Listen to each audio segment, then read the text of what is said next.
Thank you, Mr. Speaker. I rise in support of the amendment offered by the good gentleman from Allegheny County. Mr. Speaker, personally, I do not drink. And some who have watched my votes here in the General Assembly might think that I would oppose this bill on moral grounds.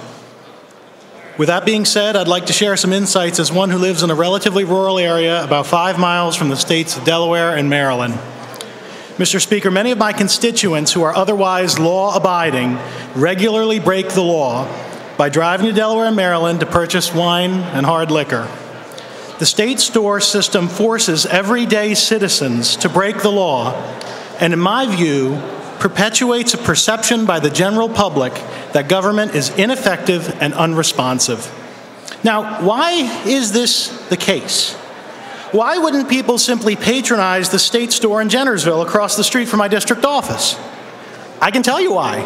The selection in Jennersville stinks, and the prices are even worse. Look, I visited the Jennersville store a few weeks back to check out their selection of Pennsylvania wines. The store was clean and tidy, but I could not find any Pennsylvania wines. So I asked the clerk, where are the Pennsylvania wines? And I was directed to a selection of about a dozen varieties. None of our local wineries in southern Chester County were even represented. This I find amazing. We have a state-run liquor store that doesn't even stock the products made in Pennsylvania less than 10 miles away from the store. Now, if you visit the state's liquor website, which we've heard a little bit about tonight, finewineandgoodspirits.com, you can search for wines by region. You can look up wines from New Zealand, from Italy, from California. But amazingly, not that I can find at least, is there any place where Pennsylvania wines are being featured.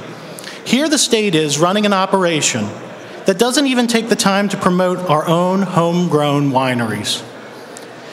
Mr. Speaker, let me tell you about another trip I recently took a few weeks back to a liquor store in Delaware. Guess what? Pennsylvania wines were well represented there. I could have had my pick of whatever I wanted, including wine from the Paradox Vineyard, located in Landenberg, just down the street from my house. While I was there, I took the time to check the prices, specifically the price of some popular varieties of hard liquor. The Delaware prices speak for themselves. Captain Morgan, Puerto Rican spiced rum, 1.75 liters. Pennsylvania price, $29.92. Delaware price, $16.99. Crown Royal Canadian Whiskey, 750 milliliters. Pennsylvania price, $26.49. Delaware, $17.99. Smirnoff Vodka, 200 milliliters. Pennsylvania price, $4.97. Delaware price, $2.99. Mr. Speaker, perhaps the most telling of the selection available in Delaware, but not Pennsylvania, is an anecdote from my campaign for State House back in 2008. My opponent held a fundraiser where alcohol was served, and it came to light on his campaign finance reports that he had purchased the wine for his event in Delaware. When asked by the local newspaper why he broke the law and crossed state lines to make the purchase, he stated the wine he wanted for his event was unavailable in Pennsylvania.